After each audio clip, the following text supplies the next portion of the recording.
Welcome to the Football Forecast, your ultimate guide to the NFL week ahead. Get ready as we dive deep into the biggest matchups, analyze key player performances, and break down the strategies that could make or break your favorite team's chances. Whether you're looking to dominate your fantasy league, make smart picks and bets, or simply stay ahead of the game, we've got you covered with insights and predictions. So buckle up, football fans. It's time to get your game face on for another action-packed week in the NFL. While only one team can hoist the trophy at the end, it all starts with the forecast.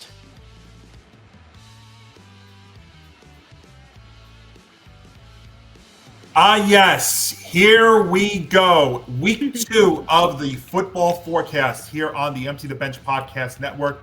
Make sure to subscribe to us on YouTube at youtube.com/ETB Network. If you're watching us there, you can make sure to leave us a like on our videos. If you're new, please hit that subscribe button. And, of course, make sure you have your notifications set so you know when all of our stuff's going to be coming out, including now that we have Playback simulcast with YouTube as well. You make sure to also follow us on our social media feeds on Facebook, Twitter, Instagram, and TikTok at TFB Forecast ETB. And as I said, youtube.com/ETB Network, where we are over the 1,000 subscriber mark and growing. And if you cannot watch us on the YouTube, on the video side, and if you're on the go, you can also listen to the Football Forecast wherever you get your favorite podcasts. And, of course, the Football Forecast and the Empty the Bench Podcast Network is presented by Playback. Stay tuned later on in the show for more about Playback. Well, guys, we made it to week 2 off of an opening week that was, I think, for all of us, not great, right? Actually, now that I'm thinking about it, not one of our teams won in week 1. And if anything, no, they didn't. A lot of bad beats in week 1. It was a bad week. And even for us Jet fans who thought we might have had a glimmer of hope at the end of that game, well... But you know, but that was probably the best game out of every game, every fan in here. That was probably the best game to watch, actually. I think it was. But Nick and I were talking about this off air. Like we expected Aaron Rodgers to have a big performance, knowing that he was coming back to New York. 4 touchdowns, though, I wouldn't say I expected that much. We didn't expect it. We didn't expect that big of a performance. That's true, but I did expect him to come in with like a vengeance. The Aaron Rodgers from like 5-10 years ago. That's Packers Aaron Rodgers. You look right, exactly. Yeah, maybe a little bit of a revenge spot, and we'll see if we can keep that going not only into this week but later on in the season. But I'll tell you what, as we start week 2 real quick, let me just go over the standings after the first week, because I'll tell you right now, the bad beats that we endured on this show from week 1 was just unbelievable. Where's SVP? Yeah, I can hear the bad beats music playing in the background as I talk about this. I mean, I won't go through them, but let me give you the standings real quick. So Nick Morganson ended up with the best record in the first week, 9-7-0. Let's see, Zan 8-8-0. Tom also finished 500 at 8-8-0. Ben finished at 7-9, and then we had a 5-way tie at 6-10. And since Nick ended up with the best record, he gets 4 extra points. He missed his lock by half a point, but he gets a lock point for ending up with the best record. Oh, which Nick? Morganson. Okay. Yeah, I'm sorry. So after the first week, Nick Morganson's got 22. Zan has 18. Ben and Tom with 16. Let's see who else here, and then after that we have a 4-way tie with 12. But you know what? It's the first week. A lot can change. It's unpredictable. Yeah. It is. The first week last year, that the end of like the last couple of weeks, if you guys remember, I think was it Zan? I think that made that last push against Nick. Yes. Yeah, so anything can happen. That's this week. Absolutely. And you know what though? We turn the page. And we get you ready for week 2, which started out Thursday night with the Packers beating the Commanders. So they go to 2-0. And now we've got a full slate of 15 other games that we got to pick here over the slate. So are you guys ready to do this? Yep. Let's go. Ready. All right, let's rock and roll. And Zan, we'll start with you in game 1. And this one is our first double-digit spread of the season. And Zan, we begin with Tom McCarthy, Ross Tucker, and Amanda Balionis on CBS as Joe Flacco returns to Baltimore with the Cleveland Browns facing Lamar Jackson and those Ravens coming off that epic collapse against the Bills on Sunday night. And this is our first fast track game of the week. The Ravens an 11.5-point favorite, and the total starts at 45.5. Yeah, keeping it really simple here. This is the game where I feel like it's going to be a get right game for the Ravens. They're favored by double digits. They're at home. They have a lot sort of riding on this because it's a divisional game and because the Browns kind of were off to an ugly start last week in a game that they probably could have won against the Bengals. So I feel confident in saying that I think the Ravens win and they cover this number pretty easily, and they get off on the foot that they probably should have started this past week, but of course they surrender to the Bills. So give me the Ravens in week 2 to get their first win of the season. Christy, go ahead. Definitely going to go with the Ravens at minus 11.5. I mean, they're definitely going to rebound from the loss to Buffalo. Definitely. Ben. Yeah. So I mean, I'm actually going to go against both of them. I think with the overall division spread like this, 11.5, I think it's a little much, especially a division type of game. I do think the Ravens are going to win. I think it's going to be probably within like a 7 to 9 point type of game. But Grant Delpit is going to get what he asked for, especially saying that it's easy to tackle Derrick Henry. Derrick Henry is going to stiff arm the fuck out of him. I don't want to curse crazy. But yeah, he's going to find him and he's going to stiff arm him for a touchdown, I think, in this game. So I'm going to go Ravens, but no cover. All right, so he'll take the Browns plus 11.5. Grant. Yeah, the Browns, the Browns have no offense. I'm actually still astounded that they scored 16 against the Bengals last week. Bengals defense isn't great. I'm gonna take the Ravens to win and cover here. I know the spread is huge, but the Ravens have too much on offense, and the Browns are missing too much on defense. Okay. Nick Morganson. Now, we had this conversation before we started. I hate the double-digit spreads, and the Browns made it a game last week, which scared me. But this is the Ravens, and I think they're a little upset about losing on Sunday Night Football. So I'm going to say they come back in a vengeance and they cover. That's the thing. Because of what happened Sunday night, that's why I am going to back the Ravens and lay the 11.5, because I think if it was just a regular matchup on Sunday, this would make the signs that the Browns could keep it closer because their defense did limit the Bengals to just 7 yards in the second half last Sunday. But the Ravens are going to be angry. They realize that in all likelihood, if it's going to be a Raven-Brown AFC – well, not all likelihood, but if it is a Raven-Brown AFC championship, in all likelihood, that game could be played in Buffalo. And I just think they've got too much firepower on offense for the Browns to keep up with. So, yeah, I am going to take the Ravens. And Nick D. Yeah, I'm going with the Ravens. I think it's going to be a get-right game for them. I don't think the Browns are going to look as good as they did against the Bengals. I think a lot of it was more about the Bengals looking bad. But, yeah, I think this is a get-right game. I think the Ravens win by 2 touchdowns or more. All right. And Michael is also taking the Ravens, and Tom Albano not only taking the Ravens, but this is his lock of the week. So he will lock the biggest spread of the season so far. I thought about it, but I can't lock the first game of Sunday. So well, yeah, not only that, but the biggest number of the week too. So that's what we'll go with here. So that means that Ben is going to be a lone wolf in game number 1. All right, Nick Morganson. This is the first of 4 matchups between number 1 overall starting quarterbacks. As we head to Cincinnati, we've got Chris Lewis, Logan Ryan, and Tiffany Blackman on CBS as Trevor Lawrence and the Jacksonville Jaguars take on Joe Burrow and the Cincinnati Bengals. And it's the Bengals who are laying 3.5. Ooh. So my fears did come true in that first game that they were going to lose. And I'm like, wow, the Bengals are doing it again. That one drive by Garrett where he had he got credited for 2 sacks and almost got 3 in a row. Ooh. I thought they were going to lose the game at that point. If it wasn't for their dopey kicker missing twice, and who ended up getting cut after the game, Mm-hmm. they would have won if they Yeah. made 1 kick. So I'm wondering if Just that was one. just the Browns being a terrible team or the Bengals doing what they do at the beginning of the season. And I think it's a little bit of both. I'll answer So- that for you. I think it's a little bit of both. Yeah, now, I'm with Zan on that one. for most people that know me, I'm not a Trevor Lawrence fan. I've never been a Trevor Lawrence fan. I don't think there are Trevor Lawrence fans.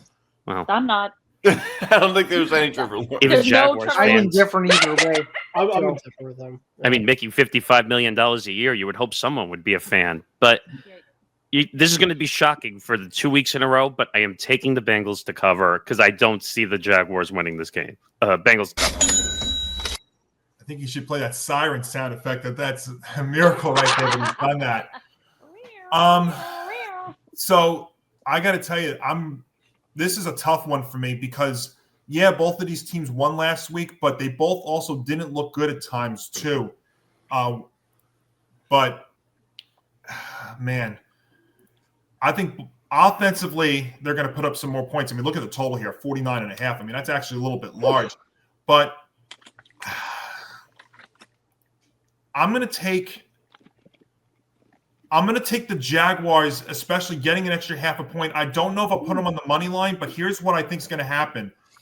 So the talk this week from the Jaguars side is that Travis Hunter is going to be playing more defense than offense, than offense going to this game. I actually think that's a big deal. And I don't know. I don't know. I don't know I either. like them more on the offense side of the ball, to be honest. but with you know what though? You can't get a top cornerbacks. It's a much. I can go out there and get a wide receiver. I mean, they've got Brian Thomas. I mean, on the running side, they got Travis Etienne. And I think if the Jaguar running attack does what it did last week, I think that's going to allow them to be on the field more. And that's going to go against that Bengal defense. That's a problem. So I think that also works into my factor. But I think with that happening, and then you got Brian Thomas Jr. and Travis Etienne, who I just mentioned, I think they keep it close. And I wouldn't be surprised if we're looking at another September stunner with the Bengals. But I'll at least getting the extra half a point here. Somebody's going to go at 2-0. I'm going to take the Jaguars. And Nick D. I love the Bengals here. I think this might be a bit of a get-right game for the Bengals. I think they're going to go back. They're going to go back to putting up big numbers on offense. Part of that is just me being hopeful because I have Joe Burrow, T. Higgins, and Jamar Chase in a bunch of my fantasy leagues. But all together. yeah. Well, I'm one of them. Well, Week 10 is going to kill you. Week What? 10 is going to kill you. Just so you know. But yeah, I'm going with the Bengals -3.5. Zan. Yeah, I like the Bengals here too. They're at home, and I just think they have a chance to really do something significant. To where last September, you were kind of thinking, okay, is there going to be 1 week where the Bengals just turn the season around, and they weren't able to do it. I think they've learned their lessons from their early season woes last year, and I think this is another game where the Bengals are just going to take their frustrations out on a team that I think simply has too many weaknesses, and I don't think Trevor Lawrence is the same quarterback he was a few years ago, so give me the Bengals to win and cover the spread. Christy? Definitely. I'm not going to go against Joe Burrow and Jamar Chase and T. Higgins at all. I think they're going to beat the crap out of the Jaguars. So I'm going to take Bengals at under 3.5. Ben. Yeah, I'm going to go Bengals, but I do think it's going to be close. I think it's going to be like a 7-point type of game. So I think it's going to kind of go back and forth, and I think the Bengals score kind of a last 2-minute type of score. I agree with Johnny in terms of the fact that both teams didn't really play great in the first week.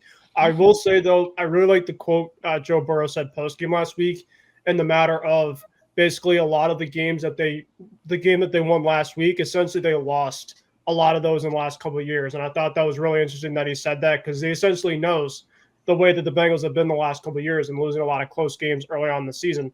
So I think that, like Zan mentioned, that they learned their lesson. And I think that, with a 3.5-point spread, I can feel pretty good, especially with them at home. I think that Joe Burrow does enough to win this game against the Jaguars. Grant? Yeah, I like the Bengals here too much. Their offense is too powerful for the Jaguars defense to stop. I mean, they have pieces on the Jaguars defense, but not good enough pieces to stop Joe Burrow, Jamar Chase, and T. Higgins at the same time. So And Chase Brown. Yeah, and Chase Brown. Yeah, that's a good point. All right, so you're going to lay with the Bengals, and we'll see if Josh Allen makes an impact too against that offensive line for the Jaguars. All right, now we go back to the fast track, and this is the first time this season that we're actually going to have a head-to-head matchup between two players on this football forecast. All right, I'll go first since I'm the lone Giant fan of the group here today. A Joe Davis, Greg Olsen, and the Hall of Famer Pam Oliver special on Fox. As Russell Wilson gets another opportunity with the Giants going to AT&T Stadium against Dak Prescott and the Dallas Cowboys. This number has actually come down this week. The Cowboys are 4.5-point favorite, and this is a fast track, so I'll go first, and I'll make this very, very simple. This is my lock of the week. Christine, I'm taking the Cowboys. Oh, you are? I am. Yeah. This is a terrible matchup for the Giants in multiple ways. This is bad. It's so bad. Well, you're the Cowboy fan. What do you have? Well, I got CeeDee Lamb right here, and I am taking the Cowboys. I mean, this matchup, I don't have any faith in Russell Wilson, and I mean, I just feel the Cowboys are mad after losing to Philly, so Cowboys. We're gonna take Cowboys. Yeah. Okay. Nick D. Easily Dallas. And this is also, by the way, my lock of the week. I mean, if the Giants look anything like they did last week, they don't have. It doesn't matter if they're mad. Like they can't have a get right game. It's just like if Russell Wilson continues to complete less than half of his passes, yeah, that's going to be a problem. So yeah, Dallas is just much better. Zan. Yeah, I like Dallas too, but I'm not going to go this step further and pick them as my lock of the week just because this bottom tier of the NFC East is so bad that I just expect this game to be closer than it should be through the first three quarters, and Dallas pulls away late. So I'm going to go conservative and say that I think the Cowboys cover the number. But again, I'm not comfortable putting a lock in it because I have another lock later on in the show that I think might surprise a few of you. So I got a different lock myself. That's why I wasn't going to make this my lock of the week. Very fair. Ben. So the term that's been going around during this game so far from people is lock. I am joining that trend. Lock of the week. Oh my God. And that is with who? Dallas. Like Nick was saying, I don't trust what the Giants right now are running. They had a ton of offensive line problems. And I got to give credit to Dallas. I thought that their defense for some of that game last week against Philly, I thought pretty much held his ground, at least the first game without Micah Parsons. And I just don't know if the front of the Giants can really move the football against the Dallas. And if CeeDee Lamb maybe caught some of those balls in the second half of that game, they could have won. They could have won and won. So I think that CeeDee's going to have a bounce back. And Dak always seems to play really well, too, against the Giants as well, too. So I can't go against that. So that's 13 straight wins, I believe, for Dak against us. Grant?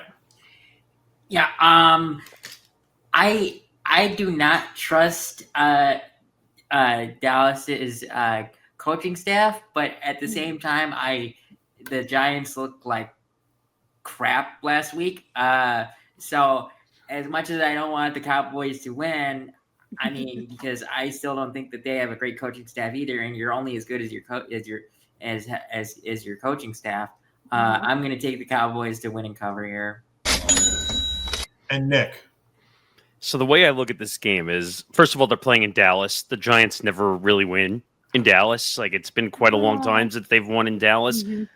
I think you're going to see the Jackson Dart questions come out in full force even more. They already have. Yeah. I was going to say, I think those Jackson Dart questions have already started. Why is Jameis Winston on this roster as a third quarterback when he probably should be the backup? That's a question we could ask a million times. Yes. But this game's going to be going to fall off the rails fast. This is my lock of the week for the Cowboys, too. Got 3 locks. And Wow. the problem too is Giants had no running attack last week. And the thing is, if you think you're going to have a running attack here, well, Kenny Clark, who they brought back in the Parsons trade, what is he great at? Stopping the run. Yeah. And Andrew Thomas, by the way, our all-pro left guard, left tackle, is doubtful. Not playing. So, Can we just name him Mr. Injury Report just every week now? He's always, Might as well. Might as well. Yeah. It's all right, so Why not? all of us a clean sweep there at AT&T Yeah. Stadium. All right, now we go to the NFC North, and Grant, it is in fact a Kenny Albert, Jonathan Vilma, Megan O'Leary special on Fox as the Chicago Bears head to Detroit. So you could say it's a revenge factor for your guy. We got the Bears and the Lions. The Lions a 6-point favorite, and the total 46.5. Okay, so both teams that are playing each other this week didn't look great, but I still will give the edge to the Bears. Honestly, the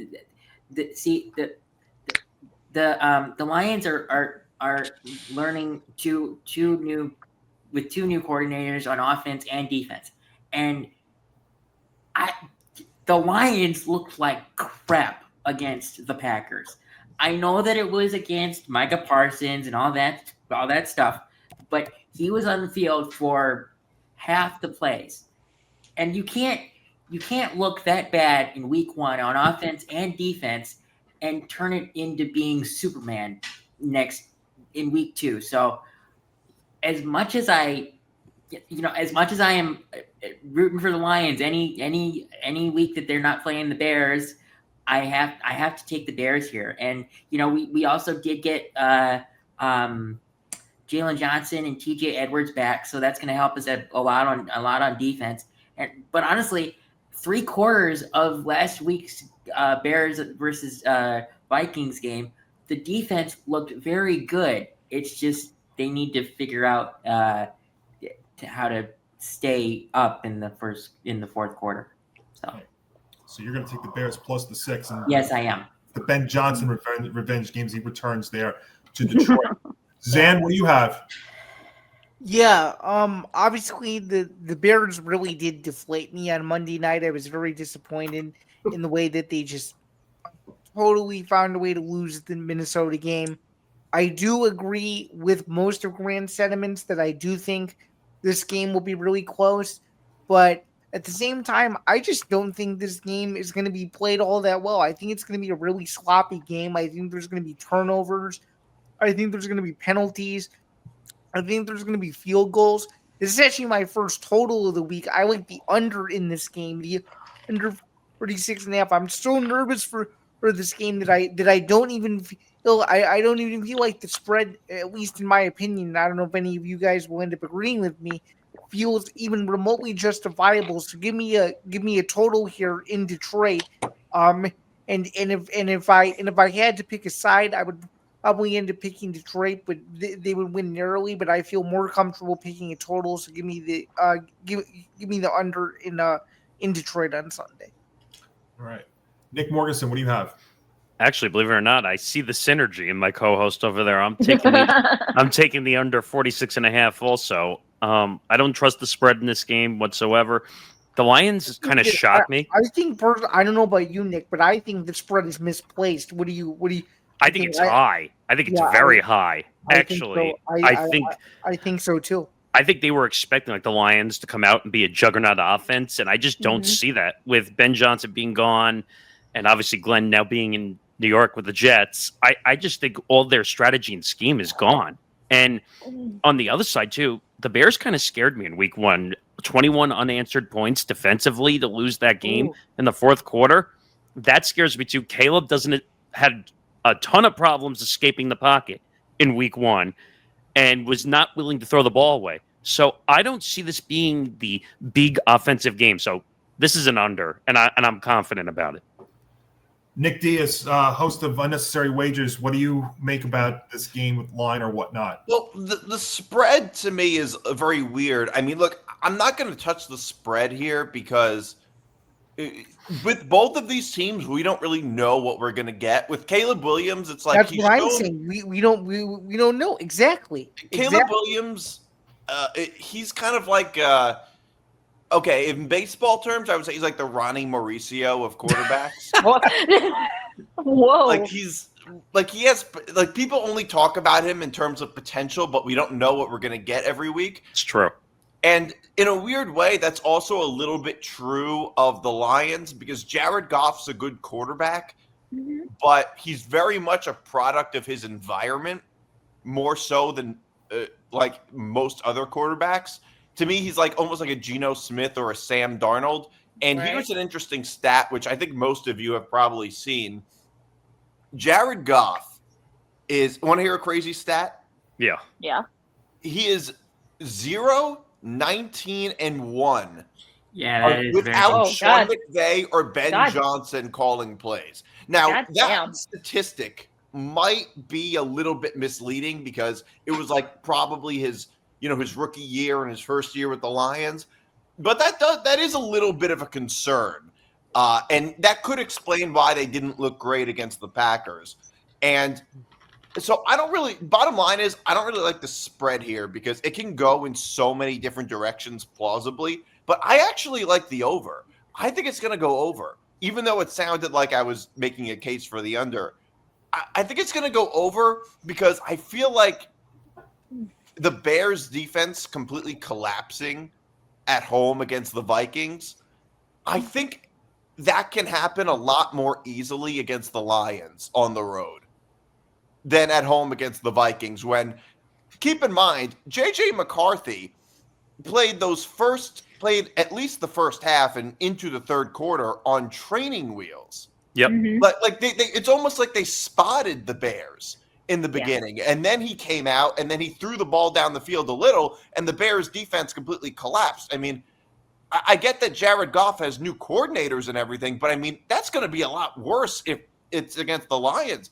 And I also think the Bears, they can score a lot of points. And we were talking about the Lions offensive coordinator. I mean, they have a new defensive coordinator too. What's their defense going to look like? So, that's another issue. So I actually think that this game will go over just because there will just be times when the Bears put up a bunch of points. I think that might end up happening. Like if the game looks anything like it did against the Vikings, I think this is an over game. All right. Ooh. And I think you guys are all making great points, and I think you're all helping my cause too. I'm taking the Bears getting 6. I don't know if I don't know if this is a play I'll take on the money line here, but I think when you look at this, Ben Johnson going back to Detroit where he knows the Lions really, really well, I think very, very helps. But let's go back to that game last week. The Bears were missing 3 defensive starters, and they still hung in for 3 quarters against a very good team. So they showed that they can compete with quality teams. Let's say they get off to a fast start here. Can you see Dan Campbell being very, very aggressive and maybe making a miscue and costing the Lions some points? Possibly. And there's one other thing with the Lions too, and nobody's brought this up yet too. The interior of that offensive line has still got to be worked out. I don't think it's something we brought up too, but Frank Ragnow, their center, retiring right before the season, that's a huge blow to the Lions. I mean, yes, it is a very underrated thing. So it's going to take time here. Now, the Lions haven't lost back-to-back games in the regular season since October of 22, and I'm not saying they're going to lose here, but I also don't think they're going to win this game going away. So I will take the Bears getting the 6 there at Ford Field. Ben. All right. Oh, wow. You guys are kind of pressuring me back in with obviously all your picks, which I really get. I'm going to go with the money line here. I know it's kind of misleading, especially with the way that obviously both teams have different coordinators. But one thing to kind of keep in mind was the way that the Lions played at home. They're a very good home team, and that's partly specifically why I'm going to go with the line here. Now, I don't think it's going to be a blowout per se, but I do feel like it could be within like a 10-point win. I think maybe it's like a 24-14 type of game. If you guys remember, Caleb Williams in that second half was not good. In the first half, he was decent, but you can kind of see the way that the Vikings are playing in that second half. And I do agree with you guys. I think that the Lions are going to be kind of going through a lot of spells kind of for the first couple weeks of the season. But if you tell me specifically between the Lions to kind of a better get right game or the Bears, I'm going to take the Lions just because if they're at home, they seem to play a lot better. And I think that the running game, which kind of struggled last week, I think will get themselves back on their feet here. So I'm going to go with the Lions here, and I'm going to take them for the money. They are a home juggernaut. That is for sure, Ben. You made some excellent points. And Christy. Oh, this is, I mean, all of you make really valid points here. I'm probably going to take the Lions at -6. Okay. And Michael and Tom, who are not with us this week, are also taking the Bears +6. So we're all over the place here between spreads and totals there at Ford Field in Detroit. All right, next two games are fast tracks. Ben, we'll go to you first. An AFC East matchup here down in Miami. And we have Andrew Catalon, Charles Davis, Jason McCourty, and A.J. Ross on CBS as the Patriots take on the Dolphins. The Dolphins are a 1.5-point favorite. Yeah, this game just going to be driving me nuts. I just know. Because I'll bet. You look at the Miami Dolphins team and obviously the way that they play in that first week. And they obviously had a team meeting. Nick Morganson obviously was talking about Tua and everything with the risk of his concussions. And I know that our defense actually played pretty well in that first game against the Raiders. Our offense was just kind of very stagnant, I thought, in that second half. I thought that we kind of really, in a way, kind of gave it to Vegas, but I thought Vegas defensively did pretty well, and they adjusted.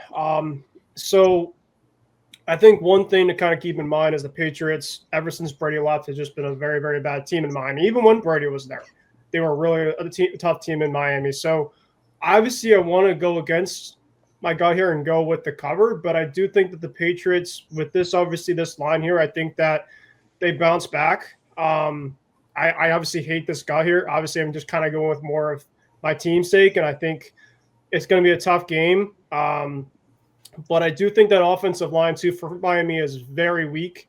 I think the Patriots front actually did pretty well last week against Geno. So I think that they're going to win by more of their defense than their offense. And Mike Vrabel is 1-0 against Miami in Miami, so I'm going to take that. And I'm going to say it's going to be kind of like a 19-16 type of win for the Pats. So I'm going to go Pats 1.5, +1.5. Grant. So there's things that I have to consider here. First of all, I read today that the defensive coordinator for the Patriots is dealing with a health issue or something. Yeah. So he's not going to be calling plays for the defense. So their linebacker coach is calling the defense, which never really works out. I mean, Jared Mayo was a linebacker coach before he was promoted to the head coach, which you should always, if you get promoted from a head coach and you're a position coach, that's not a good plan, because you should always be a coordinator before you are a head coach to prove that you can call one side of the ball. But the Dolphins just look like shit. And again, Tua is one hit away from being dead. So I have to take the under here. I mean, this is the toilet bowl of the week. Seriously. Okay. So we only had the toilet bowl sound effect for that one. Nick Morgan. Oh, I wasn't even ready for that. Ask and you shall receive, Christy. Nick Morganson. Yeah, I like the Patriots, and I'm very confident in that pick. The Dolphins embarrassed themselves last week, big time. Tua look awful. Had no protection on the offensive line whatsoever. Tyreek has not had a 30-yard, 30-yard catch in over a year, which is another thing that bothers me too. He was also getting pissed off on the sidelines in between drives, and this team is a dysfunctional mess. Give me the Patriots. They're going to win easily. Yeah. Do you know how bad it is down there in Miami that they're calling for a players-only meeting after the first week? They were dysfunctional going into training camp. That's why it's going to drive me nuts if we lose. See, conventional wisdom would tell you that the Patriots don't win there in South Beach. And also, which they usually don't. You're right. They usually don't. And then conventional wisdom also tells you that teams that come from the north to play down there this time of the year, dealing with that hot, humid weather that it still is in Miami, struggle. But I think, a long story short, I'm going to take the team that's got the better head coach, and that is Mike Vrabel and the New England Patriots. Absolutely. That's why I'm going to go with them. 100%. I can't see Vrabel laying another dud. I really don't. I'd be very surprised. I can't see him laying a dud, but I still don't know how great this game is going to be, which is why I took the under. And I had a tough time even with that play too, Grant. This is a stay away game for me if that was an option, but it is not. Or as we would say, degenerate gambler game. It could be the opposite of the Bills-Ravens game, where it could be like a 10-12 game or something like that. You know, instead I think there is one of those coming up. Nick D. So I'm not going to talk too much because this is a fast track, but I hate how much I love the Dolphins here. No, I really do. All right. I don't think. Look, I don't think the Dolphins are going to. They just laid one of the worst studs we've ever seen against the Colts. Now they're playing in their home opener. I don't think they're not going to look that bad every week. Here's the thing. You're never as good as you think, and you're never as bad as you think. And usually when a team gives you a reason to believe that they're horrible or that they're great, typically the next week they give you evidence of the opposite. And it's not like the Patriots are so great. I think the reason the Dolphins were on the road against the Colts, and the Dolphins are the type of team where they're a good team as long as everything is right. And in this case, I feel like everything is right. They're playing at home. They're playing against New England. Like Johnny said, the weather's going to be really hot and humid, and it's going to be difficult for the Patriots. I think they're going to have a bounce back.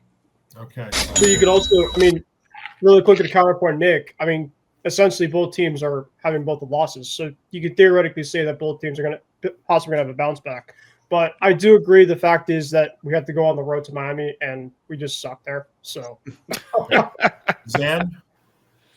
Yeah, I'm not a huge fan of this game either, but I am confident enough to say that I like what Mike Vrabel's building. Give me the Patriots to win this game outright in an upset according to the betting odds. And as I have alluded to a little bit, I wasn't on the AFC preview. I do think that New England is going to be a much improved team. This is one of several divisional wins that you will see this year, and it'll start this early in the season on Sunday. So give me the Patriots to cover the number and win on the road. All right. And Christy, go ahead. Well, I'm definitely going to pick the Patriots. They're going to bounce back against the Dolphins. That's just what I think. All right. So we're split here as well. Actually, Nick D's the lone wolf of all of us, but Tom's also joining Nick D and taking the Dolphins. So he's going to go back to the well again with Miami. Damn it, Tom, ruining my lone wolf pick. Well, he took the Dolphins as his lock last week, so he's trying for a second chance in Miami. All right, Christy, another fast track. I ended with you in the last game, and I'll start with you here at the Superdome. Okay. Kevin Kugler, Darryl Moose Johnston, and Allison Williams special on Fox as the 49ers take on the Saints. Both these numbers have dropped in the past few days. The Niners down to a field goal favorite, and the total is at 40.5. Well, with Brock Purdy out with this really bad toe injury, I don't know how the Niners are going to be able to pull this off, but I have them pulling it off. So I'm going to take the Niners at -3. The 49ers will pull it off. Yeah, I'm just looking at it from the injury standpoint. I'm like, how are you going to be able to pull this off with no Brock Purdy? And I think they can. Yeah, no Purdy, and no George Kittle. Ben, your buddy Mac Jones gets the start. What do you have? In fact, I'm going against you, my friend. I am going to go with the Saints. I think the Saints actually played fairly competitive in that first week. I'm not going to lie. I don't think that they're going to be good per se. If Brock Purdy and Kittle were healthy, I'm taking San Francisco. But I think this could be kind of a type of game. And the Saints, one of their factors is they get to stay at home. So I think that they find a way to have a bounce back. I'm not feeling great about the pick, but I'm going to go here and go with the Saints. Grant. This is hard because, the 49ers still have some great pieces on offense, but how functional can the offense be without a quarterback? And the Saints, Spencer Rattler didn't look that great, in my personal opinion, for his Week 1 debut against the Saints, or for the Saints. So, I mean, if I had to choose, if I was going with a team here, I would still choose the 49ers because I think they have the more star players, but I'm going to go under 40.5. It just, I don't trust Mac Jones. And, with Mac Jones being quarterback, you're probably going to really rely on Christian McCaffrey. And if teams know that, they'll figure out ways to stop him, which really hurts me because I have him in a couple fantasy leagues. But I'm hoping, I'm still positive that McCaffrey will get a touchdown for me. So, All right. So your play is the under. I'm gonna take the under. Morrison. Yeah, this is an obvious under. That's where I am on this game. No Purdy, no Kittle, no Ayuk. Jennings is hurt also. This is a walking hospital bed or hospital room right now. The MASH unit. Yeah, so Yeah. I get it. The Saints are a terrible team. They're going to lose a lot of games this year, but I just don't trust it. And with Purdy not running the offense, and no disrespect, Ben, to Mac Jones, but Mac Jones is a dud. No, listen, I don't. I'm fine with it. But no, I'm just saying because like everyone had a big confidence with him in New England when he was with the Patriots, but I just don't see it. This is an obvious under 40.5. Yeah, just give the ball to McCaffrey, let him run it. And Let Nick Bosa go up against that aging offensive line. Love the under. That's the best play. Nick D. Yeah, I'll go with the under. I didn't realize Brock Purdy was out, so I was all in on the Niners. But 2 to 5 weeks projected. Okay. Yeah, definitely go with the under. He might be out a couple of weeks. Actually, That's what they're saying. The Rappaport was saying anywhere between 2 and 5. Coming up on this show, I'll be taking the under. I think a lot coming up with them. I'll tell you that. Ooh. We'll see. Zan? Yeah, I'm going to go against all of you guys and actually pick a team here. I think the 49ers should be able to cover this number. Christian McCaffrey is still healthy, and the 49ers have a better coach. So that leads me to believe that they should be able to win the game regardless of where it's played. Give me San Francisco. All right, you're gonna lay him as well there at the Superdome. All right, Nick D. It is in fact a Jim Nantz, Tony Romo, Tracy Wolfson special on CBS. Oh man! As Josh Allen and the Buffalo Bills head to MetLife Stadium to take on Justin Fields and yours and Nick Morgan's Jets, and your Jets are getting 6.5. I love the Jets here. What? I love the Jets here. Wait a minute. Excuse me? Time out. I'm not saying I think they're going to win outright. I'm taking them plus the points, plus 6.5. Oh, yes. ooh. The Jets. Oh my God. The Jets play the Bills very well at MetLife Stadium. It's still, they always do. I mean, the Jets even beat the game that Aaron Rodgers tore his Achilles. The Jets came back and beat the Bills with Zach Wilson. I mean, this was the same Bills team that we see now, basically. And it's also still early in the season. I think the Jets still look pretty good right now with Justin Fields. I think that I think that later on in the season, when teams get more film on the Jets offense with Justin Fields, it'll be they'll slow down. But yeah, I like the Jets here. I like the Jets to cover. The Jets always play the Bills tough. The Bills are coming off a great win. They might still be on a pretty they might still have a bit of a winner's high. I like the Jets here. I think the Jets probably lose the game outright, but the Jets always play the Bills tough at MetLife Stadium. They always have. And even last year, I was at the game when the Jets almost beat the Bills. So, yeah, the Bills are a much better team, but the Jets always keep it close. Okay. Nick Morganson, do you agree with that? Hell no, absolutely not. This Bills team is far and beyond better than the Jets. I don't disagree, but teams that are far and beyond better sometimes lose. Yeah, but I think the Bills are coming off that high, coming back, winning that fourth quarter when what were they down, 24-25 going in? Right around there, yeah. I just think they're a much better sound team. And I still don't trust Justin Fields. I know he had a good game. It's one game. The Bills gave up. Their defense is very questionable. They gave up 40. They gave up 40 points versus the Ravens. I don't know how I feel about the Bills defense. I get it. I just think Josh Allen's going to dismantle the Jet defense because what did the Jets defense show us in Week 1? They could not hold the lead whatsoever. They couldn't. So just based off of that alone, I'm taking the Bills to cover. I don't think the Jets can hold the lead. So give me the Bills. Dan. So I'm gonna go one step further, and I'm putting all my eggs in basket, but not only do I have the Bills in my ESPN Survivor this week, I have the Bills as my lock of the week in this show. I think they pound the Jets. Oh, interesting. Okay, Christy. I'm gonna go Bills to cover. I mean, I trust Josh Allen more than Justin Fields, so Bills are gonna annihilate the Jets. Sorry. All right. Ben. Oh, I'm going with Nick here. I love the Jets at plus 6.5, and I'll tell you guys why. Listen, the Bills' defense, their rushing attack, is one thing that the Jets did very well in that first game. I think specifically that Justin Fields is not going to have to throw the ball a lot in this game for the Jets specifically to pull this out. They just got to have a ground and pound and limit the amount of opportunities for Josh Allen to be out there on the field. Another big injury that went out is Ed Oliver, their nose tackle for the Bills, is going to be out in this game.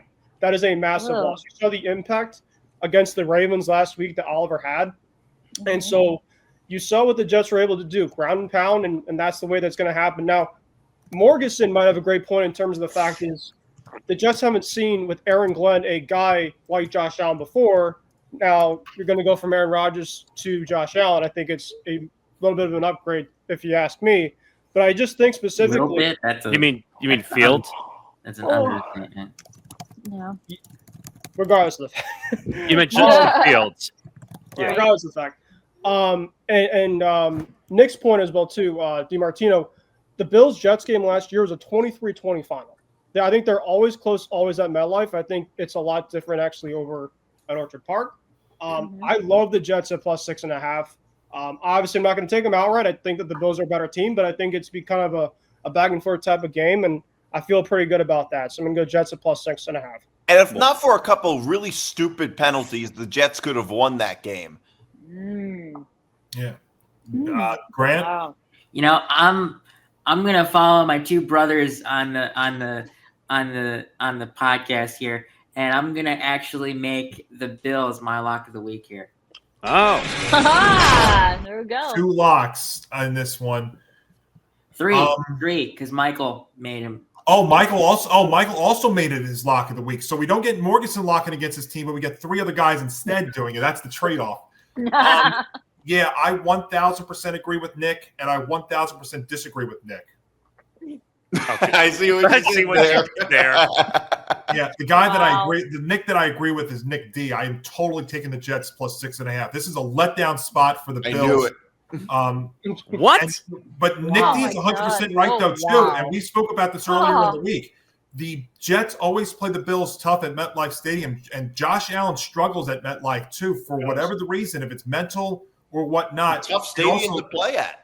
Well, and think about it too. Also, second straight game, the Jets didn't have to travel for this one.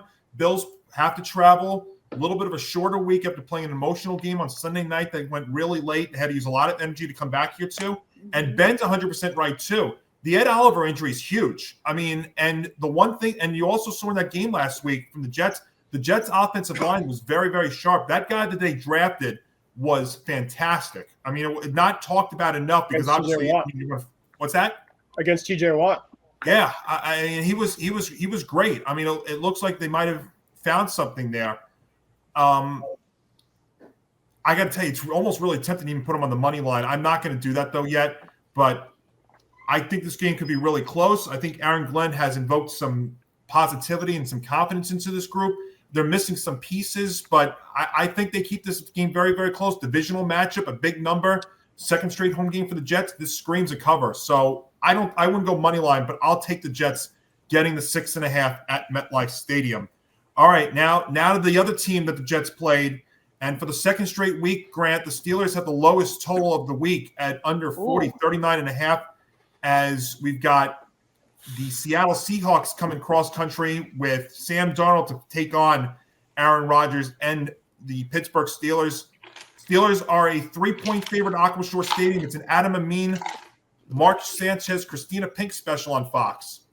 Look.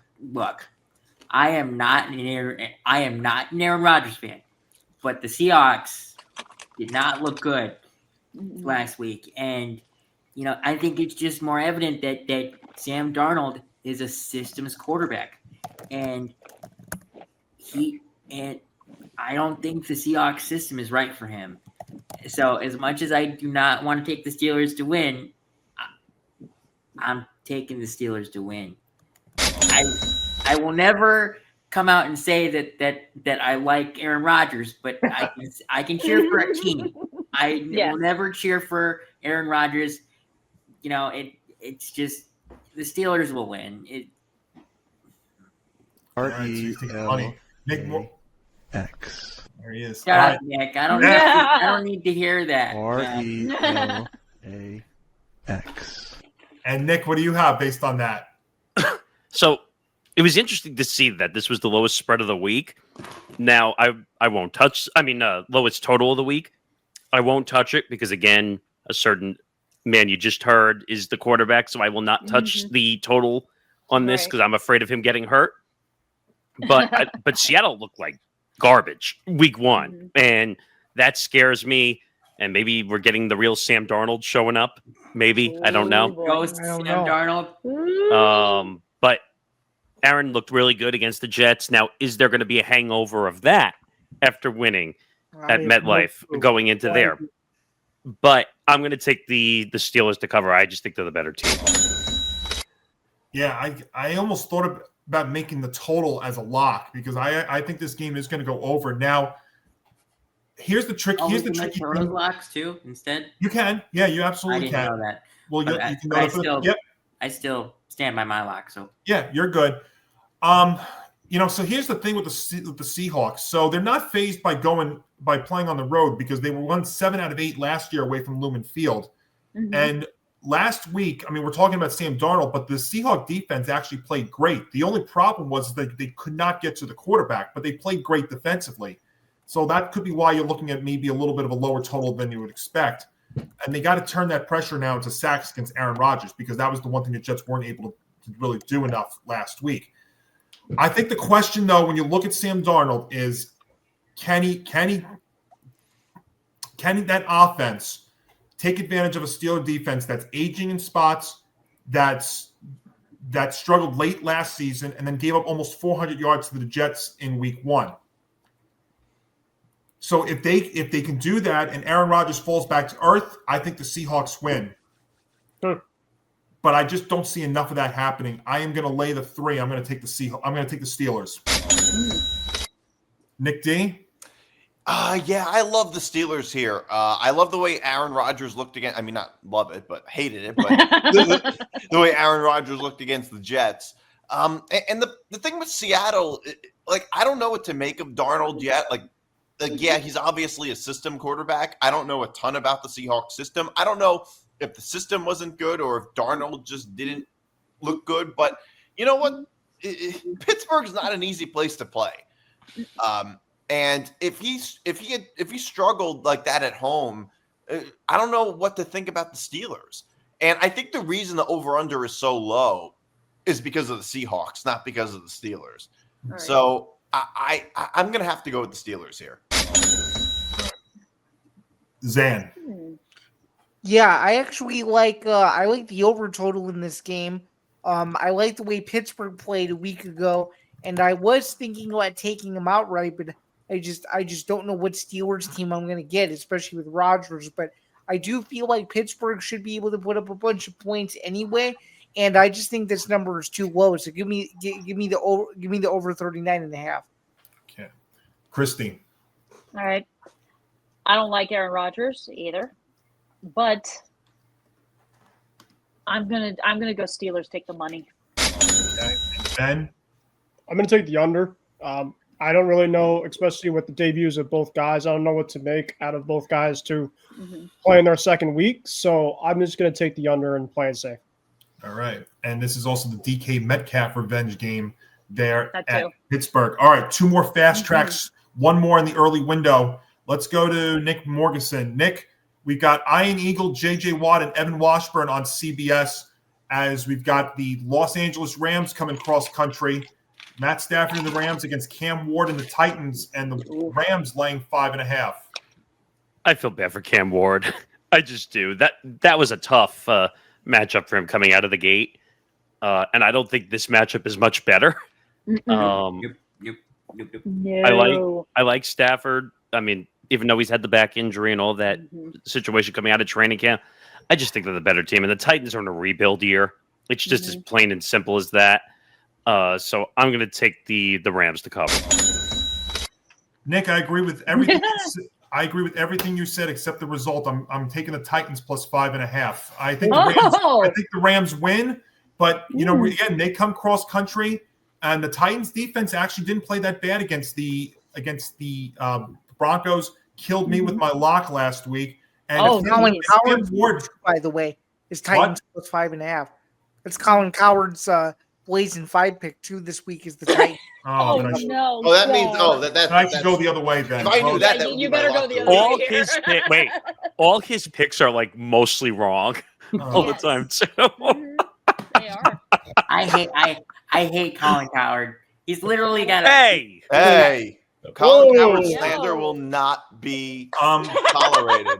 He's a coward. His last name is Coward. Hey, Coward. Guys, let's get back on track. I'm still going to take the Titans to cover because the Rams now come cross country, and if you watch their game last week, I mean, they went up against a pretty good defense in the Texans, and they looked very, very slow. I mean, I think that's what can actually help the Titans keep it close. I'm not going to go money line, but I think it's a very close game. And Cam Ward did show some moments against the Broncos. It was a terrible spot. He got sacked 6 times, but he did show some moments. But I think now being at home with the Rams coming cross country early window keeps it a little bit closer. But I'll still take the Rams to win. But I'm going to take the points with the Titans. Nick D. I love the Rams here, minus 5.5. I don't care about the cross. I mean, I do care. It matters, but I mean, just the Titans are the Titans. And yeah, I really I'm really high on the Rams this year, just in general. But yeah, I'm taking the Rams 5.5. Zan. I like the Rams too.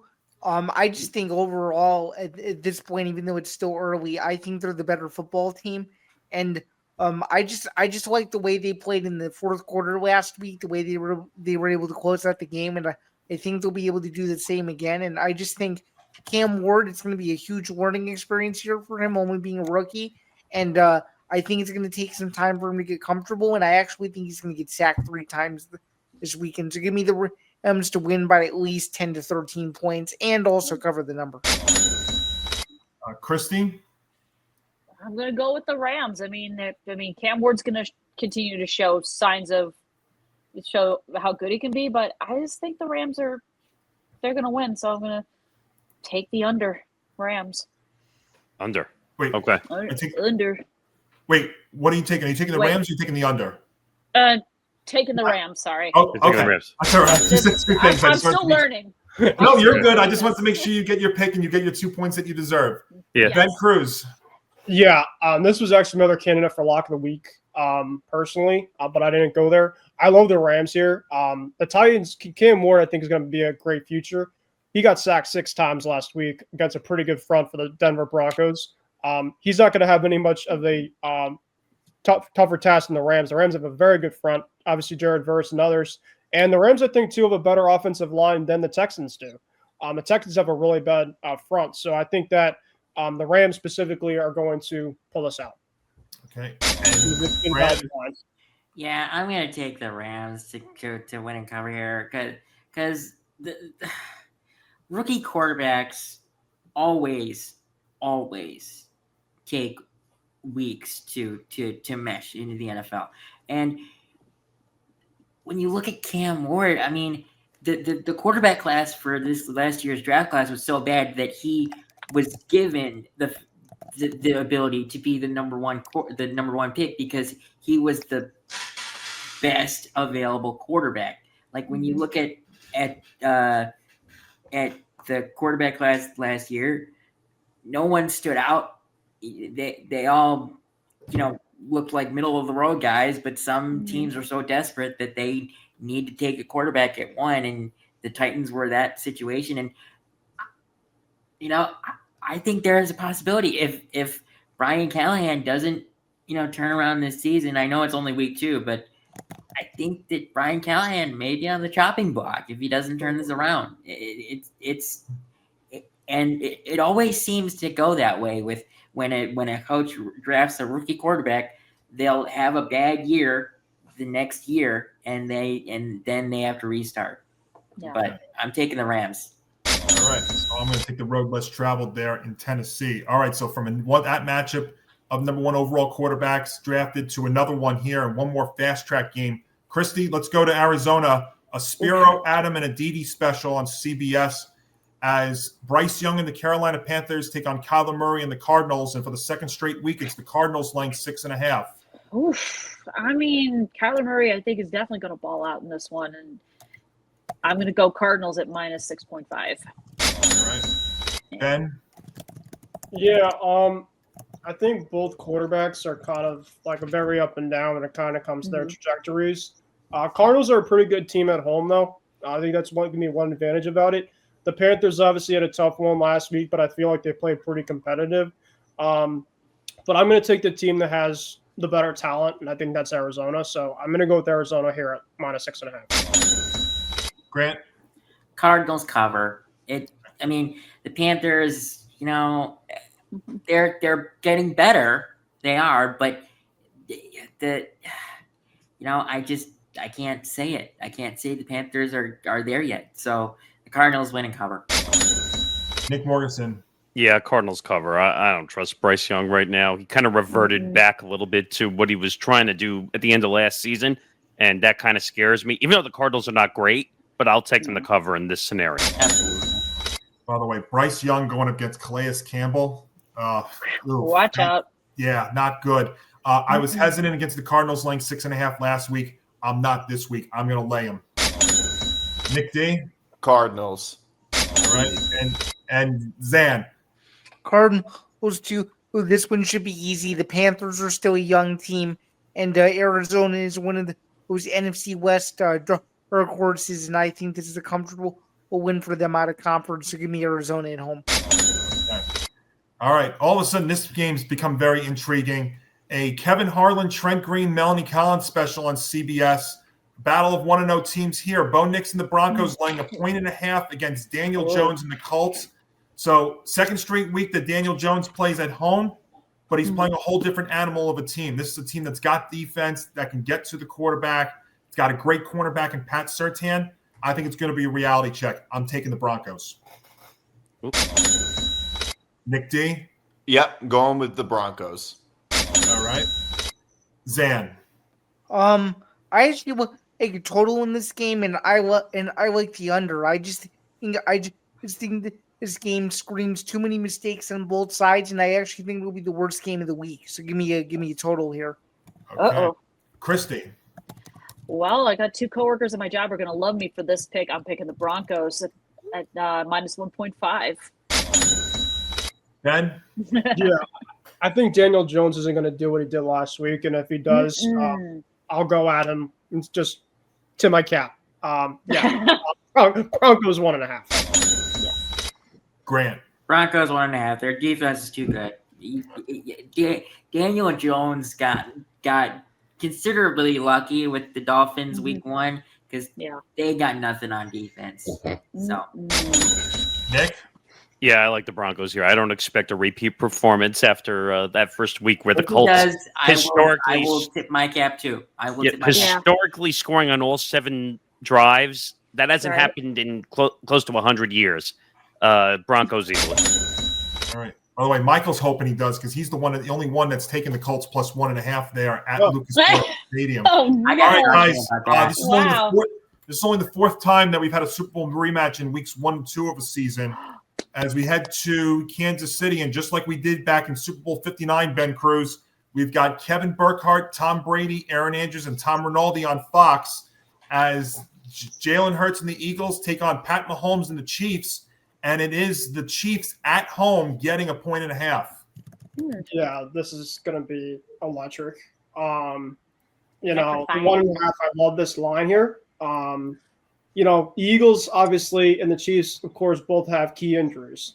So it's kind of really hard to kind of tell specifically about this game. I'm going to actually take the over, though. I don't really think both teams are going to kind of go back and forth, and it's kind of hard to pick. I mean, the Eagles are without Dallas Goedert. The Chiefs could be without Xavier Worthy after this past week. So that's I think they will be.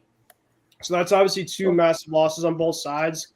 The Eagles really didn't play great on their defensive side, but the Chiefs specifically, I mean, their defense is kind of suspect, I think, personally, too. So I think it's going to be a lot of points.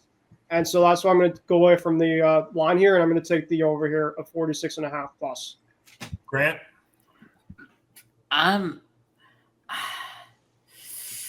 going to take the Eagles at -1.5. I mean, the Chiefs didn't look as good as I thought they would last week.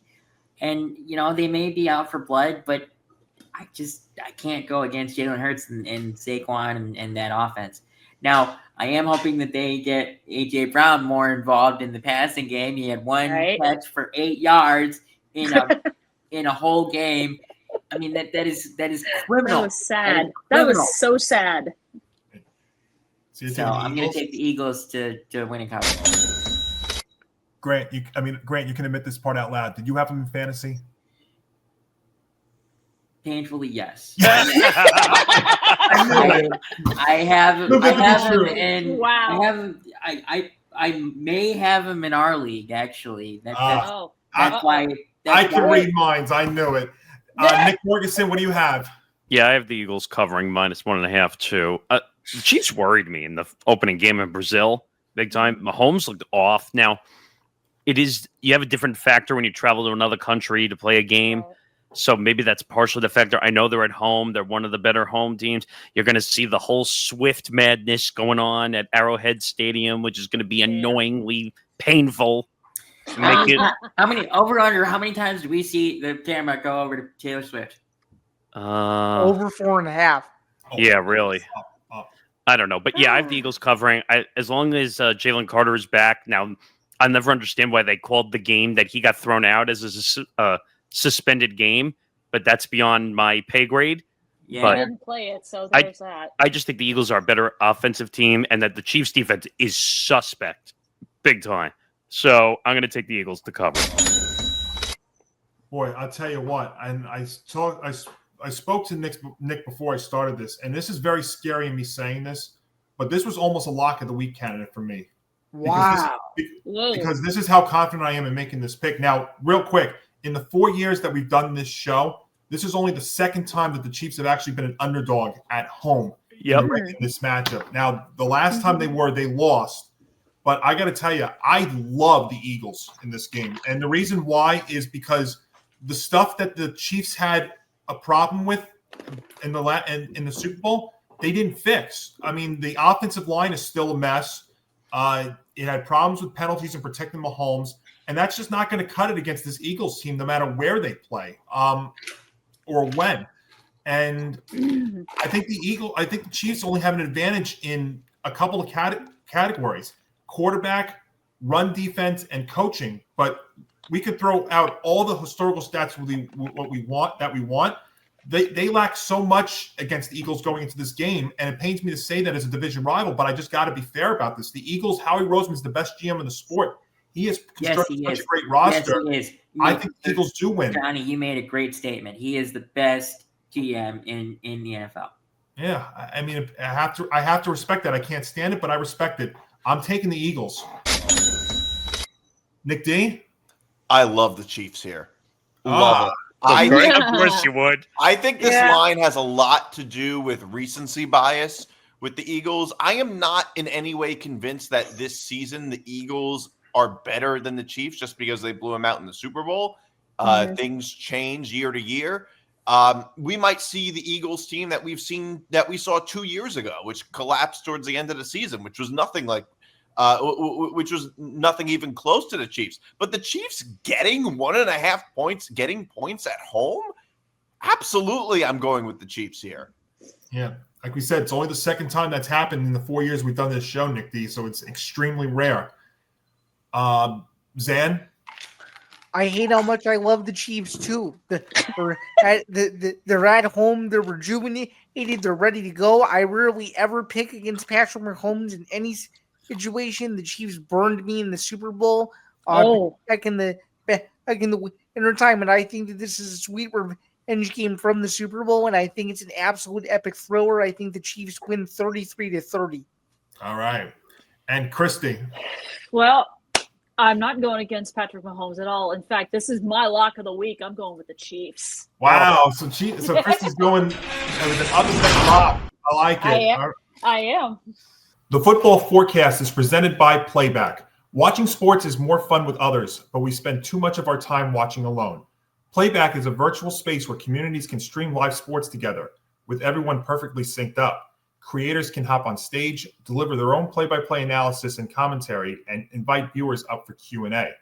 Playback makes watching sports fully interactive and a social experience. From playing fantasy sports, repping your favorite players and teams, and watching with the commentators and communities you care about. Win or lose, sports are best enjoyed together. Join our community by going to playback.tv/ETB Network to find out more, including our live stream schedule. And now back to the show. It's time for Primetime Picks, guys, presented by Playback. And this week, we get 3 of them for the price of 2. All right. Nice. Zan, we'll go to you first. Sunday Night Football on NBC, a Mike Tirico, Chris Collinsworth, Melissa Stark special. And I go to you first because this is a rematch of the 2023 National Championship in terms of quarterbacks.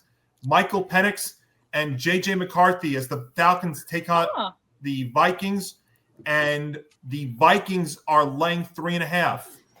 Yeah, I think the Vikings in this game. They're at home. They're riding a ton of momentum from the Bears win on Monday night. It's another nationally televised game. I think the Falcons will be able to keep pace, and I think it's a really close game. But I just think that J.J. McCarthy outduels Michael Penix Jr., and I think that the Vikings do enough to win by at least a touchdown. So give me Minnesota at home. Christy? I'd go with the Vikings. I mean, J.J. McCarthy, he's gonna let her rip, and Justin Jefferson's gonna let her rip too. So I'm going Vikings. Ben, you're muted. Oh, Sorry, guys. Hey, Falcons plus all right. 2.5 and outright. I think that J.J. McCarthy has a little bit of a reality check second game. All right. Wow. Grant. I mean, in a way, I kind of hope that Ben is right, but I also have to think about it logically. And personally, I think Kevin O'Connell is the better offensive play caller than Zach Robinson. So I'm gonna take the Vikings to win, but if it goes the other way, I'm not gonna be upset about it. I will say that. okay. Nick Morganson. Yeah, I like the Vikings, and I've never thought I'd be saying that after what J.J. McCarthy did in this game. Now I know, like Nick D had said, like the training wheels were on for the first 3 quarters, and then finally 21 unanswered. I know he didn't play all of last year, but I think we got to give this man some credit going out there and actually performing. Also, just want to say this real quick. J.J. McCarthy did have a kid this weekend, or recently, so he will probably want to win for his son. So Yeah, congratulations to him. Yeah. So, and I don't know what the Falcons are a wild card to me a little bit. So, and I don't know. I don't think Penix is going to have a good year. That's just on the top of my brain too. I have the Vikings to cover. Well, Penix has been very unlucky so far in the early going of his career. I mean, losing his last 3 starts, 2 of them in overtime, and now to change that luck, he's got to go up against a Brian Flores defense. Yeah, that's not favorable because Penix is not good against the blitz, and Brian Flores loves the blitz. And on the other side of things, I got burned, and I respect the guy. I think we've got to give Kevin O'Connell a lot of credit here for what he's done with this team. Now, he has his question marks in the playoffs, but this is a regular season game. So It's week 2, people. Week 2. I am, Week 2. yeah, it is. Yeah, I'm gonna take the Vikings. Nick D. Love the Falcons here. All right. I really don't have. I'm not so high on the Vikings this year. I am not that high on McCarthy. I think what we saw against the Bears was just a flash in the pan, kind of. I don't think they're going to be. I don't really think they're going to. Kevin O'Connell really only a quarter of good luck. I'm sorry. It's not about Kevin O'Connell though. It's really just about McCarthy. I don't know if he's even going to be consistent enough. I don't really have a ton of faith in the Vikings this year. I'm going with the Falcons plus the 3.5. I think Penix is going to have a big year. I really like the Falcons. I really, really like the Falcons. They should have beaten the Bucs last week. They play in a tough division. I think that's why a lot of people think that they just are kind of overlooked. Yeah. The Falcons? Mm-hmm. Well, yeah. I mean, it's kind of the Bucs are kind of the key players right now, and then pretty much kind of the field for them. I would say so too. No, I would say the Falcons playing a weak division. I don't know. I mean, the best team in that division, the favorite to win that division is the Bucs. How many divisions would the Bucs win? None. No, 0. They're in the same. They're in the same division as the Saints. I know. Maybe it's just me. Like when it comes to just division matchups, and the Panthers. Like I would say that's one of the weakest divisions. All right, so 2 of our guys are taking the Falcons there, and in Minnesota. Well, speaking of the Bucs. Nick Morganson, will go to you. A Joe Buck, Troy Aikman, Lisa Salters, Laura Rutledge special on ESPN and ABC, the first of our Monday night doubleheader, as those aforementioned Tampa Bay Buccaneers head to NRG Stadium to face CJ Stroud and the Texans, and the Texans are laying 2.5. I like the Bucs. I actually like the Bucs. And I think Baker had a really good drive. And I think he had a good game, all things considered. But that drive at the end was incredible. Watching him get his team down the field. I agree. And I just think I just think the Bucs are the better team right now, currently, not overall. But I think with the Mixon injury, that is an issue. I don't think their wide receiver core is great. I think Dell is still recovering from the injury. He is. He's going to be out all year. So I actually like the Bucs. So I'm going to take Bucs plus 2.5. Well, as long as they don't do as long as CJ Stroud does not do what he did against the Bucs the last time these two met down there in Houston during his rookie year when he threw for 470 and 5 touchdowns, then I feel very safe with this pick. I am taking the under. I think both these teams are going to have a tough time scoring. Look, it wasn't the defense that stopped the Texans last week. It was their offense. I mean, they've got great defensive players, with Daniil Hunter and Will Anderson. I think that could cause some havoc too. There's also both these teams are missing a key offensive lineman. I think that also plays into this. So I think this is actually going to be kind of a lower scoring game. So it's really tough because I could see either one of these teams winning it. So I'm going to play it safe and I'm going to take the under. Nick D. I love the Bucs here. I think Houston's overrated. I really don't think they're that good. I didn't think they were that good last year. I don't think they're that good, honestly. I really, at least right now, I like the Bucs. Okay, Zan. I like the Bucs too. I think they played really well down the stretch last week, and I think that Houston struggles in these marquee national TV games, and I think this will be another example. So give me the Bucs to cover on the road. And Christy. I'm gonna take the Bucs. I mean, you guys all make valid points about the Texans. Their wide receiving core is a mess. I mean, CJ Stroud is good, but I don't know if he can hold up against the Bucs. All right. Ben. Yeah, I love the Bucs here. Texans offensive line isn't great. Todd Bowles loves to blitz. Taking the Bucs. And Grant. Yeah, I'm taking the Bucs too. I mean, the Texans have pieces, but they're still missing a lot. And I actually, until everyone said it, I was going to take the Texans to win. But I mean, the Bucs. I mean, yes, Baker Mayfield did throw for under 200 yards last weekend, but he threw for 3 touchdowns. That makes up for getting under 200 yards. And Emeka Egbuka is going to be a problem for opposing defenses. I mean, he had two touchdowns in his debut. That is, I don't think anyone has ever done that if you're a wide receiver or a tight end. And if anyone knows that, if they have, please correct me. But I mean, the dude came from Ohio State. That's like wide receiver university. The wide receiver university, in my personal opinion, is Ohio State, LSU, or Alabama. That's literally it. Wow. If you go to one of those schools, you're going to be successful in the NFL. And he's going to be Egbuka is going to be a problem for opposing defenses for the next 10 to 12 years, I personally believe. All right. So you're taking who again? The Bucks. All right, Ben, I'll finish off the week with you here. One more game and another matchup for ESPN. A Chris Fowler, Dan Orlovsky, Louis Riddick, Katie George, Peter Schrager special as the Los Angeles Chargers lay 3.5. Justin Herbert and the Chargers against Geno Smith and the Las Vegas Raiders.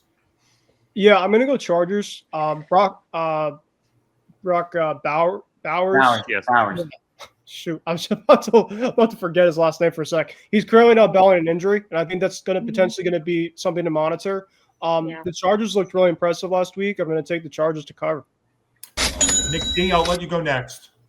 I actually really, really like the Raiders here.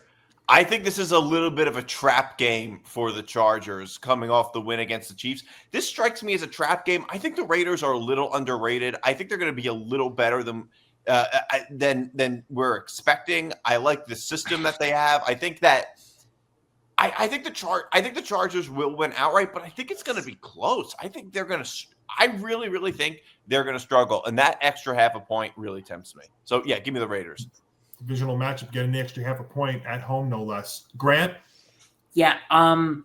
Look, so it hurts me because I have Brock Bowers in a couple fantasy leagues, and he hasn't practiced yet this week. So, there's still tomorrow, but yeah, no one usually plays if you practice one day and you're also limited. With him not practicing yet today or yesterday, even if he practices tomorrow, he should sit out. So and it hurts me because he is a game wrecker for the Raiders. I mean, he had 5 receptions, 103 yards, which is very high stat line for a tight end. But when you're only on one day of practice, I mean, I still don't know how last year Jaden Daniels played against the Bears on one day of practice. So I'm expecting him to sit out. So I'm going to take the Chargers to win and cover here. Nick Morganson? Oops, I wasn't going. There we go. I see you're going in a different direction. Yeah, so I can't believe it. I had 3 totals this week, and this is another one I have on the totals. I'm going under 46.5. I don't like this matchup whatsoever. Again, I know Herbert played well. I don't get why this is a Monday night matchup though. Yeah, I don't know. I don't know what. I think it should have been Eagles Chiefs. That was either on Sunday or Monday night. They botched that one. I like this much better than putting Eagles Chiefs in prime time, to be honest with you guys. Yeah, but I think this is a massive under. Take the under. I love the fact the Eagles and the Chiefs get their own standalone spot in the late afternoon window. It's so much better. It is. Zan? Yeah, I like the under 2, and I just think this is one of those games where I don't really think you'll know what to expect. And again, if Brock Bowers doesn't play, I think it's even more cause for concern. If I were to make a pick on this game, though, I would probably end up having to take the Chargers, but I feel comfortable enough to say that I think the under will be made relatively easily, and I think a lot of people are going to be really surprised with how boring the game is, and don't be surprised if not a lot of people on the East Coast choose to stay up because it's going to be a really late finish. Yeah. If Brock Bowers ain't playing, I'm not watching. What about you, Christy? Probably is gonna go. I'm gonna go with the Chargers. Okay. Zan, I'm going to stay up for it because I'm excited to see Katie George officially joining the NFL side of things too. I mean, we know how great she is on the college side, and of course Peter Schrager's there this year too. As far as this game, I got to tell you, I agree with Nick D on just about everything, but the problem I'm running into is I'm just not sold on the Raider defense. I mean, the Patriot guy, I can't even think of his name. They allowed a 100-yard receiver to him. I love, obviously, Max Crosby's great, but they don't have anybody else, really. That's the problem. Their depth of defense is a concern, and I think guys like Lad McConkey, who I have in fantasy, by the way, I think is a great fit. I know this is a little nervous in a divisional matchup, laying over the extra half a point. I'm still going to do it, though. I'm going to take the Chargers. Well, of course, I'm not there. Okay. That's right. And that'll put a bow on week 2 of the football forecast. So we will see what happens. Nick, you have some news, though. So Red Zone, which you guys did on Playback last week, that is now a full season? Yeah, that looks like it's going to be a full season. Obviously, Gridiron Gurus week 2. Grant, Michael, Ben, you know the deal. Sunday. I put the wrong time. Oh, no, I did put the right time. No, that's right. So they start at noon, okay. get an hour pregame into Red Zone, and then you guys will take over from 1 to 8. And of course, folks, make sure you check us out on all our social media handles at TFB Forecast ETB. Of course, youtube.com/ETB Network for the video side. And of course, if you cannot watch us, check us out on the audio side. Listen to the Football Forecast wherever you get your favorite podcast. And the Football Forecast is presented by Playback. And again, check out all the guys. They'll be there with you for about 8 hours on Sunday. So, guys, have yourselves a great weekend. Yep. Everyone have a good weekend. Enjoy the football. See you Sunday. And they'll see you Sunday, and we'll see you all again Sunday. next week. See you next week.